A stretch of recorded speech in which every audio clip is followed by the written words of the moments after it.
Hello दोस्तों, स्वागत है आप लोग का। दोस्तों आज डेट है 29 अक्टूबर। देखें करंट अफेयर न्यूज़ में कौन कौन सी न्यूज इंपॉर्टेंट है हमारे एग्जाम पॉइंट ऑफ व्यू से। चलिए सेशन को स्टार्ट करते हैं। तो देखो आज हम लोग ना बहुत ही बढ़िया बढ़िया टॉपिक डिस्कस करने वाले हैं, ठीक है। खासतौर पे साइबर सिक्योरिटी से रिलेटेड। अब ये इशू ना बहुत ज़्यादा बड़ा होता जा रहा है। रीजन क्या है कि आज के टाइम पे स्कैम के लेवल बहुत अलग-अलग होते जा रहे हैं। पहले क्या होता था कि ओटीपी माँग के आपसे स्कैम किया जाता था ना, कि ओटीपी माँग लिया, कुछ खरीद लिया आपके डेबिट कार्ड से, क्रेडिट कार्ड से, है ना? बट आज का लेवल जो है ना अलग-अलग हो गया। तो हम एक बेसिक लेवल से एक स्टैंडर्ड लेवल तक समझेंगे, प्लस उसके साथ-साथ हम क्या करने वाले हैं आज, उसके साथ-साथ हम क्या करेंगे जो जनरली आज के टाइम पे स्कैम हो रहे हैं, ठीक है? आपके साथ कौन-कौन से स्कैम हो सकते हैं वो भी समझेंगे और स्टैंडर्ड लेवल के स्कैम जो-जो होते हैं उसको भी समझने वाले हैं, ठीक है? तो स्कैम से रिलेटेड दो टॉपिक्स हैं हमारे पास। एक तो डिजिटल अरेस्ट स्कैम क्या आजकल बहुत चर्चा में, ये क्या है इसको समझेंगे। प्लस आप पाएंगे कि हमारी जीडीपी का लगभग 0.7% आज के टाइम पे लोग डिजिटली फ्रॉड से पैसा कमा रहे हैं। इवन आप राजस्थान में तो एक गाँव ही है ना, जहाँ पे मतलब उन 95 to 98% लोग यही काम करते हैं। अच्छा, स्कैम के अलग अलग लेवल होते हैं, वो मैं आपको समझाऊंगा कैसे। मतलब फोन पे से आपका नंबर निकाल के तब आप वो ऐसे भी आपसे आपके साथ स्कैम हो रहा है। पेंसिल का स्कैम क्या है ना, नटराज पेंसिल का स्कैम लोग करते हैं, राइट।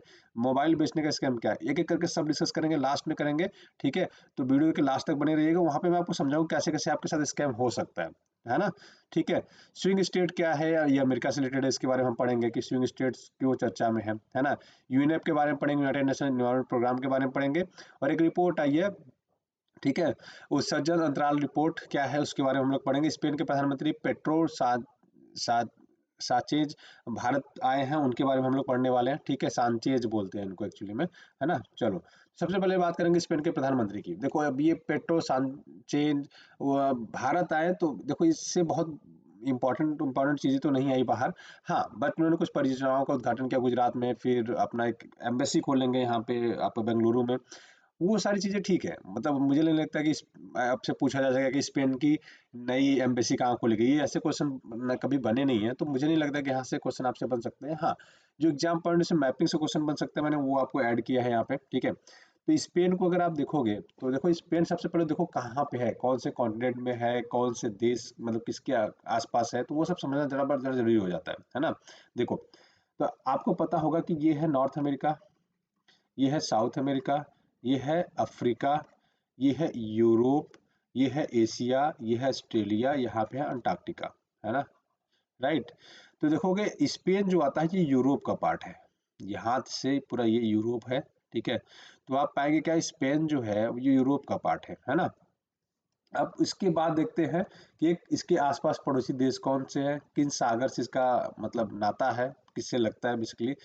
तो कई क्वेश्चन बनते हैं इससे। पहला क्वेश्चन ये बनता है कि स्पेन के पड़ोसी देश कौन कौन से हैं। तो देखो स्पेन के जो पड़ोसी देश है दो ही हैं, एक तो पुर्तगाल है और एक फ्रांस है, पहली चीज होगी। दूसरा किन सागर से घिरा हुआ है, तो देखोगे ये मेडिटेरियन सी है, मेडिटेरियन सी से भी इसका बॉर्डर लगता है। और इधर देखोगे तो अटलांटिक सागर से बॉर्डर लगता है, देखो ये है अटलांटिक ओशियन। उसके बाद दो क्वेश्चन और बनता है, बे ऑफ बिस्के से कौन कौन से देश बॉर्डर शेयर करते हैं। तो आप बे ऑफ बिस्के से दो बॉर्डर पूछेगा तो आप देखेंगे स्पेन बॉर्डर शेयर करता है और फ्रांस बॉर्डर शेयर करता है, ठीक है। इसके अलावा यहाँ पे एक जिब्राल्टर स्टेट है, तो ये पूछ देता है कि जिब्राल्टर स्टेट किन दो देशों के बीच में है, किन दो सी या खाड़ियों के बीच में है, ऐसे पूछ देता है ना। तो याद रखिए अगर देश की बात करेगा तो आप याद रखिएगा मोरक्को को स्पेन से अलग करता है, मेडिटेरियन सी को अटलांटिक ओशियन से जोड़ता है या अटलांटिक सागर से जोड़ता है। तो देखो स्पेन के प्रधानमंत्री पेट्रो यहाँ पे आए हैं, राइट। बट आपके लिए इंपॉर्टेंट ये सारी चीजें होगी जो मैपिंग पॉइंट ऑफ व्यू से इंपॉर्टेंट है, और यूपीएससी में ये सब चीजें डायरेक्टली आपसे पूछ दी जाती है। और इसकी कैपिटल क्या है, मैड्रिड, ठीक है। इसकी कैपिटल याद रखिएगा मैड्रिड है, ठीक है। तो याद रखेंगे। और ये देखो एक चीज और याद रखिएगा, स्पेन के प्रधानमंत्री का नाम क्या है, ये स्टेट पीएससी वगैरह में डायरेक्टली ज्यादा पूछ जाता है, ठीक है।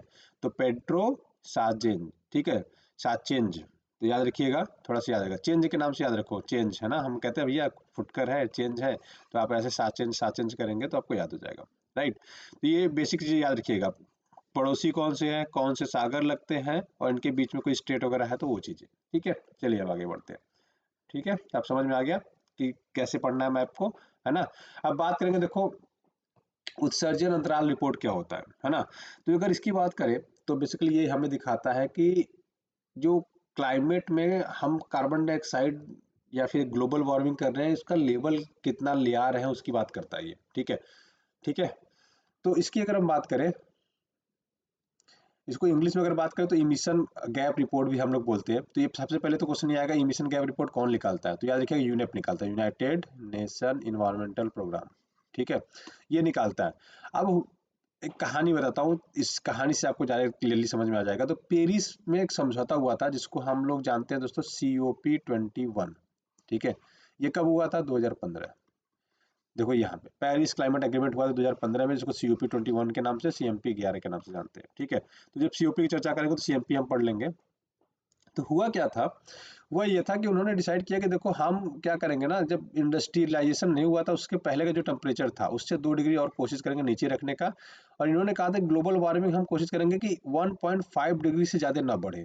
मतलब सपोज करो आज अगर 30 डिग्री टेम्परेचर है ना, तो मैक्सिमम ये 31.5 ग्लोबल वार्मिंग इतना बढ़े, इससे ज़्यादा ना हो, मतलब इतने ही टेम्परेचर का डिफरेंस है।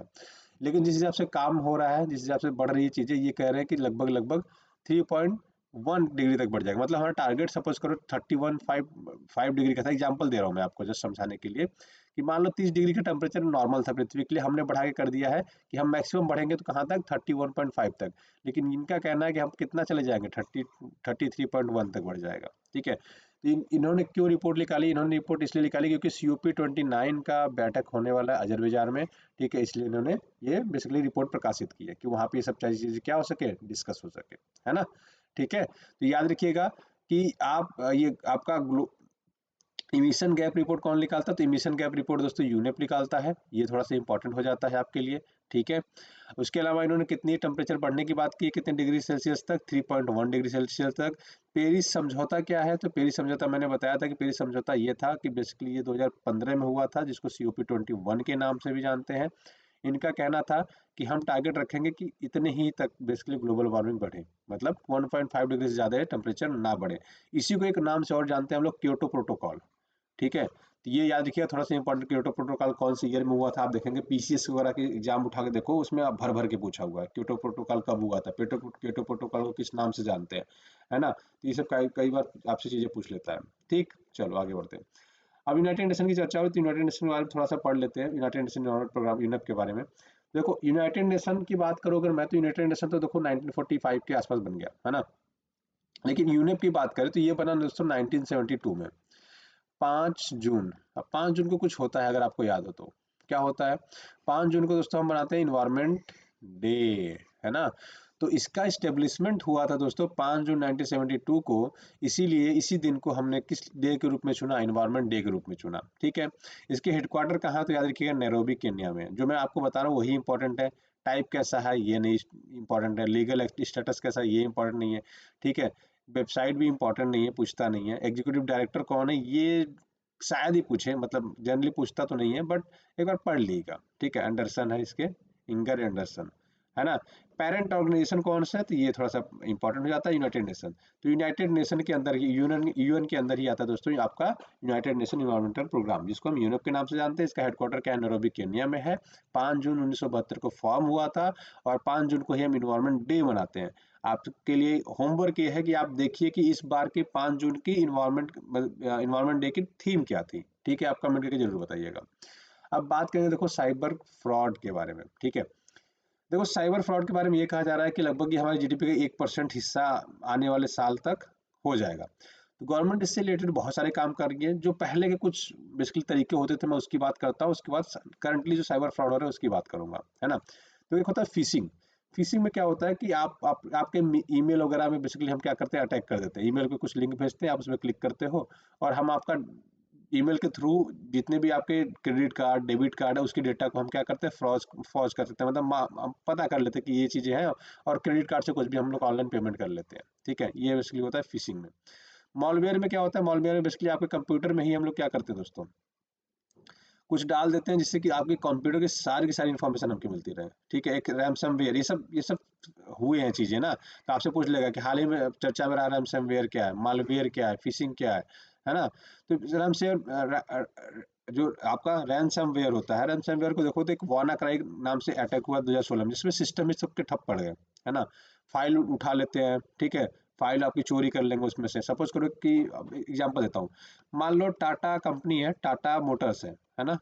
अब टाटा मोटर्स क्या कर रही है कि एक डिजाइन बना रही है अपने कार की जो बहुत ही बढ़िया है, एवरेज 50 का दे, हाँ, आम जनता के लिए बना रही है। अब किसी ने साइबर मतलब रैनसमवेयर छोड़ा एक, आप बेसिकली ईमेल पे भेजा इनके, और सपोज करो सिस्टम से किसी ने ईमेल को उसको खोल दिया और ऑटोमेटिक उसमें वो आपका वायरस डाउनलोड हो गया। और डाउनलोड होने के बाद जो ये डिजाइन बना रहे थे, ये जर्मनी की कंपनी को उसने किसी जिसने फ्रॉड किया था उसने मान लो 10 करोड़ का बेच दिया, है ना। तो एक तरह से क्या हो गया, फ्रॉड हो गया। जो डिजाइन इन्होंने खुद का तैयार किया वो किसको बेच दिया गया, जर्मनी कंपनी को। हो सकता है जर्मनी कंपनी पहले ही बता दे कि भैया हमारी ये डिजाइन है ना। तो ये सब ऐसे फ्रॉड्स भी हो सकते हैं, ठीक है। ऐसे ही होते हैं आपके साइबर बुलिंग। साइबर बुलिंग में आपको मतलब बेसिकली ठगा जाता है। जैसे आपको आपने पहले मतलब मेरे जानने में कई लोग के साथ हो गया ये केस। होता है क्या है कि जैसे आप किसी से चैट कर रहे हो, एक नंबर अननोन नंबर से मैसेज आता है, आप उससे चैट करना चालू कर देते हो, बात होने लगती है, फिर होता है कि चलो वीडियो कॉल पे बात करते हैं। जैसे एक वीडियो कॉल पे आप आओगे, एक न्यूड न्यूड लेडी आएगी, ठीक है, कुछ देर तक वीडियो चलेगा, तब तक आपको समझो उससे पहले 15 से 20 सेकंड बाद वो कट जाएगा कॉल, है ना। उसके बाद क्या होगा, आपको फिर से व्हाट्सएप मैसेज आना चालू होगा कि तुमने मेरी वीडियो बनाई है, ये किया है, मेरे पास वीडियो है, मैं तुम मुझे इतने पैसे दो, नहीं तो मैं तुम्हारे फेसबुक प्रोफाइल पे मैसेज कर दूंगी, तुम्हारे इंस्टाग्राम पे कर दूंगी, तुम्हारे दोस्तों के नंबर उनको व्हाट्सएप कर दूंगी, ठीक है। ये होता है साइबर बुलिंग। स्पाइंग भी होता है। स्पाइंग में आपका प्राइवेट डेटा को चुरा लिया जाता है ना, कुछ भी हो आपको ब्लैकमेल वगैरह करने के लिए, ठीक है। ऐसे ईमेल वगैरह भी हैक करके किया जाता है, ठीक है। ये सारी चीजें होती है। अब मैं जनरल एज ए पब्लिक बताता हूँ कि आपके साथ आजकल क्या क्या घटनाएं हो रही है, ठीक है। डिजिटल अरेस्ट पे आएंगे, डिजिटल अरेस्ट सबसे लास्ट में आएंगे, ठीक है। इससे पहले मैं बताता हूँ। देखो पहला क्या होता है कि एक आपके मोबाइल पे ओटीपी वाला खेल होता है। ओटीपी वाले खेल में क्या करते हैं, आपको कॉल करेंगे, आपका एटीएम बंद हो गया है, ठीक है, ओटीपी बता दीजिए नहीं तो आपका एटीएम चालू नहीं हो पाएगा, पहला होता है। दूसरा केस, आपका बैंक बंद होने वाला है, आपका बैंक अकाउंट ब्लॉक होने वाला है क्योंकि आपने बहुत दिन से वेरीफाई नहीं किया है। तो अगर आप बैंक आके वेरीफाई करना चाहे तो कर लीजिए, नहीं तो आप ओटीपी बता दीजिए, हम इसी वेरीफाई कर देंगे। एक तो हो गया ये बैंक वेरीफाई करने का, एक होता है एटीएम वेरीफाई करने का। एक कहेंगे कि एईपीएस बंद हो गया। एईपीएस मतलब आधार इनेबल पेमेंट सिस्टम, मतलब आपके आधार से पैसा निकालने वाला सिस्टम बंद हो गया है। अगर आपको आना है तो ठीक है, नहीं तो हम यही से आज कर दे रहे हैं। आज बैंक का वो लगा है, कैंपस लगा है, कैंप लगा है, ठीक है। कैंप लगा है, कैंप से हम कर देंगे, ठीक है। ये चीजें करते हैं ओटीपी वाले सीन से, आपके अकाउंट से पैसे डिडक्ट हो जाते हैं, ठीक। पहला स्कैम हो गया। दूसरा आजकल स्कैम चलता है कुछ प्रोडक्ट बेचने का, मतलब जैसे पेंसिल का। ये सब मैं जो आपको बता रहा हूँ मेरे मतलब जानने में बहुत लोग के साथ हुआ है, तब मैं बता रहा हूँ ये सब, है ना। बहुत मतलब पेंसिल के फ्रॉड में क्या करते हैं, पेंसिल के फ्रॉड में ये कहेंगे कि दोस्तों मैं नटराज कंपनी से बोल रहा हूँ, मेरे पास एम्प्लॉयज़ की कमी है, तो क्या आप पेंसिल मेरे लिए पेंसिल पैकिंग का काम करेंगे। एक पेंसिल का बस आपको हम आपको पेंसिल भेज देंगे और उसके डब्बे भेज देंगे, है ना। सारी पेंसिल नटराज की भेजेंगे, डब्बे भेजेंगे, बस आपको पैक करना है। एक पैक करने पे आपको 25 रुपये मिलेगा या 50 रुपये मिलेगा, है ना। बस आपको पैक करने के 50 रुपये मिलेंगे। तो आप दिन भर में 50 पैक करते हैं, तो आपको 50 रुपये के हिसाब से सोच लीजिए कितने पैसे हो जाएंगे, 2,500। तो ये घर बैठे आप कमाइए आराम से, कोई दिक्कत नहीं है, आपको इधर उधर कहीं जाने की जरूरत नहीं है। ये हो गया पेंसिल स्कैम। उसके अलावा दूसरा ये होता है कि आर्मी का बंदा बन के कुछ करना, आर्मी नेवी। आर्मी के लिए जनरली लोगों के दिल में रिस्पेक्ट होती है, तो ये लोग क्या करते हैं, कहते हैं कि भैया मैं यहाँ पोस्टेड हूँ, एयरपोर्ट पे मेरी ड्यूटी थी, ठीक है। अभी मेरा क्या है कि शिफ्टिंग हो गया है, मैं यहाँ से एक दूसरे दूसरी जगह जा रहा हूँ, अब मैं सामान सारा ले जा नहीं सकता, मेरी तुरंत तुरंत ट्रांसफर हुआ है, मेरे पास इतने हजार का सामान है, नया नहीं सामान है, एसी है, फ्रिज है, टीवी है ना। मैं आपको, मेरा है तो वैसे ये 4 लाख का, मैं 50 हजार में बेच के निकलना चाह रहा हूँ क्योंकि मेरे पास टाइम नहीं है ना। तो अब आदमी को लगता है 4 लाख का सामान 50 50 हजार में मिल रहा है, वो भी 1 2 महीना पुराना, तो वो ट्रैप में फंस जाते हैं, ठीक है। तीसरा, इसी के साथ एक स्कैम और लगा हुआ है, क्या, बाइक स्कैम, ठीक है। आप दिखा देंगे कि मेरे पास पल्सर है, आर्मी की फोटो लगाए रखते हैं या पुलिस वाले की फोटो लगाए रहते हैं, है ना। मतलब गवर्नमेंट ऑफिशियल की, लोगों को लगे यार गवर्नमेंट सरकारी आदमी है तो कायदे से चलता होगा, है ना। तो बाइक की फोटो दिखा देंगे और कहेंगे जी मेरा ये पल्सर है, 1.5 लाख की बाइक है, मेरे को यार 30 40 हजार में मिल जाए तो चलेगा, मैं बेच के निकलना चाह रहा हूँ, ठीक है। तो ये इस स्कैम में फंस जाता है। अब स्कैम कैसे होते हैं, देखो एटीएम वाला तो मैंने बताया कि आपको एटीएम ब्लॉक हो जाएगा, ओटीपी बता दो। बैंक वाला भी है कि केवाईसी नहीं हुआ है। एईपीएस वाला कि आधार वाला से पैसा निकालने वाला बंद हो जाएगा। पेंसिल वाले में क्या कहेंगे, जैसे आपने ओके कर दिया कि ठीक है अच्छा मैं करता हूँ, तो ये कहेंगे आप रजिस्ट्रेशन चार्जेस दो, कितना, 639 रुपये। मतलब ऐसा सीधा सीधा नहीं मांगेंगे 600 दे दो 700 दो, नहीं, 639। अब 639 इसलिए कहते हैं कि लगेगा हाँ यार एक्चुअली में रजिस्ट्रेशन चार्ज है, कुछ प्रोसेस हो गया, जीएसटी फीएसटी लग के इतना हो गया होगा। जैसे ही आप इतना पैक कर दोगे, फिर कहेंगे देखिए मैं आपको पैसे आपको सामान भेज रहा हूँ जो, उसका आपको कॉस्ट का एक तो आपको कोरियर चार्जेस देना पड़ेगा। जब आप कोरियर चार्जेस पे करेंगे तो उसके बाद आपकी लोड हो जाएगी गाड़ी में। तो वो कहेंगे ठीक है जी, चलो लोड कर दो। तो जैसे ही आपने मान लो उसको बोल दिया, उसने बोल दिया 1160 रुपये आपको पे करना है कोरियर चार्जेस का, तो आप 1160 पे कर दोगे, तो अब वो बोलेगा कि जी आपने कोरियर का तो कर दिया, आपने रजिस्ट्रेशन का कर दिया, अब जो पेंसिल हम आपको पहली बार भेज रहे हैं, क्योंकि इससे पहले आपके साथ हमारा बिजनेस इस्टेब्लिशमेंट नहीं हुआ था, तो पहली बार भेज रहे हैं, तो आपको पूरे पेंसिल के चार्जेस भेजने पड़ेंगे। ठीक है, तो आप क्या करोगे, मान लो उसने कह दिया कि 2499 भेज दो। ठीक है, उसने बोला 2499 पर पेंसिल का चार्ज आ रहा है, वो भेज दीजिए। तो 2499 भेजने के बाद कहेगा कि जी कुछ देर बाद कस्टम में पकड़ मतलब वहाँ पर ज़्यादा ओवरलोड, हमने आपको गलती से ज़्यादा भेज दिया, ऐसा कह देगा कि हमने गलती से आपको 1 लॉट भेजना था, हमने 5 लॉट भेज दिया है, तो प्लीज़ आप 5 लॉट के पैसे कर दीजिए। तो आप इसमें फिर से 1 लॉट का इतना था, 5 लॉट को आप देख लो, तो लगभग 10,000 के आसपास मांग लेगा, मतलब 10,900 कुछ होगा, 94 के आसपास, है ना, 95 के आसपास, वो सीधे सीधे मतलब 10,000 बनेगा। अब वहाँ कहेगा कि भैया ये पैसे भेज दो, जितना आप फंसते जाएंगे आपको इसमें इंक्लूड उझालते जाएंगे, अगर आप रुक गए तो रुक गए, नहीं तो नहीं। ठीक है, मेरे साथ ये कई बार हुआ, मेरे एक फ्रेंड के साथ हो गया पेंसिल वाला स्कैम। ठीक है, मेरे एक और दोस्त के साथ हुआ ये बाइक वाला स्कैम, आर्मी की फोटो लगा रखी थी। इवन मेरे घर में हुआ है ये ओटीपी वाला स्कैम।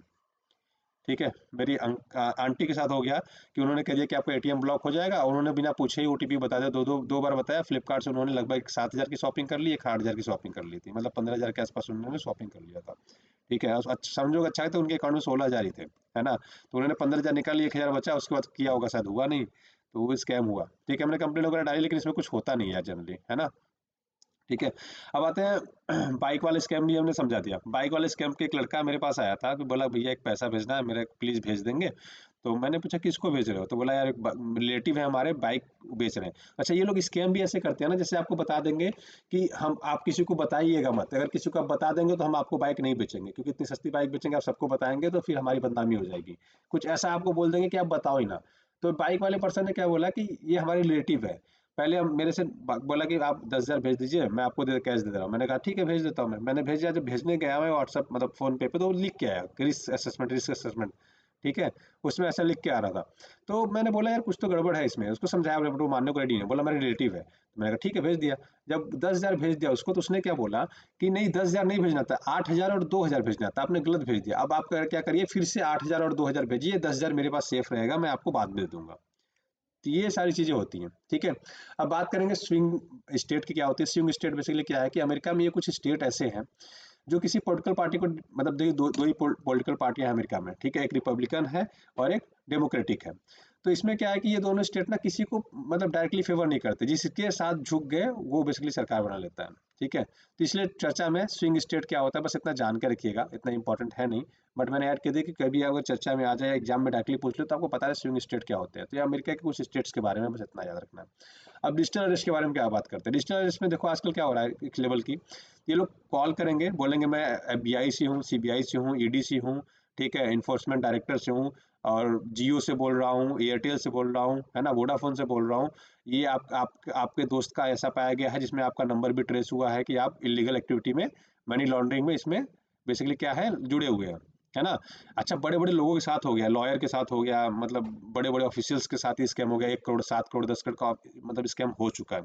ये लोग क्या करते हैं, पहले आपसे बात करेंगे, बात करने के बाद बेसिकली आपको एग्री कराएंगे कि आप इसमें फंस गए हो। अच्छा, आप डरोगे, जब फंसोगे तो डरोगे, तो वो बोलेंगे क्या क्या करना है। तो आप बोलेंगे कि ये नंबर जरा इस पर बात करो कि आपका ऑनलाइन बेसिकली इस थाने में आपका केस दर्ज हुआ है। ठीक है, तो ये लोग क्या करते हैं, बेसिकली एक पुलिस वाला बन के कॉल करेगा, ऐसे वीडियो कॉल करेगा आपके सामने बैठ के कि आपको हम ऑनलाइन वेरीफाई करेंगे। जब वेरीफाई हो जाएगा तो कुछ प्रोसेस के चार्जेस बोलेगा, फिर बोलेगा कि आप यहाँ पे आके विजिट करो। मान लो आप सपोज करो राजस्थान में हो, ठीक है, और कॉल जा रहा है बिहार से, बिहार के पुलिस थाने में आपका कंप्लेंट हुआ, तो आपको लगेगा यार राजस्थान से बिहार जाने में मेरे को 1 दिन लगेगा, 1 दिन जाने में लगेगा। तो बोलेगा मिनिमम चार्जेस है यार 2,999 दे, 2,900 आप दे दो, मैं आपको सारा प्रोसेस कर देता हूँ। अब आपको लगेगा 2,900, अगर मैं एसी टिकट से जाऊँगा तो एक साइड का टिकट के लगभग लगभग पैसे लग जाएंगे मेरे इतने, है ना। तो फ्लाइट से जाओगे तो और ज़्यादा लग जाएंगे। तो वो सोचता है 2-3 हज़ार दे के निपटा दो। जैसे ही आप ये दोगे ना, फिर आपका ये अमाउंट बढ़ता जाएगा। और अगर आप बड़े-बड़े ऑफिशियल से, तो वो बोलेंगे कि मैं मतलब अंदर इंटरनली सेटल कर लूँगा, एफबीआई के लोगों को, मैं एफबीआई से हूँ तो मैं जानता हूँ, सीबीआई में अपने बॉस से बात करके सेटल कर दूँगा, इसके लिए 50 लाख लगेंगे, 20 लाख लगेंगे। तो ऐसे-ऐसे जो बड़े-बड़े, अगर उसको पता चल गया कि आप बड़े आदमी हैं, तो आपको और बड़े लेवल पे फ्रॉड करने की कोशिश करते हैं, है ना? पूछते हैं ये लोग क्या करते हैं, आप कैसे हैं? तो आप बता देंगे सारी डिटेल डर के मारे, ठीक है? तो ये डिजिटल अरेस्ट वाला सीन है। अच्छा, ऐसे मामले में आपको करना क्या है? ऐसे मामले में डरना नहीं है। फ़ोन पे कोई कुछ भी बोल दे यार, कुछ भी बोले कि मैं यहाँ से बोल रहा हूँ, वो बोल रहा हूँ, वो बोल रहा हूँ, कोई डरना नहीं है। है ना?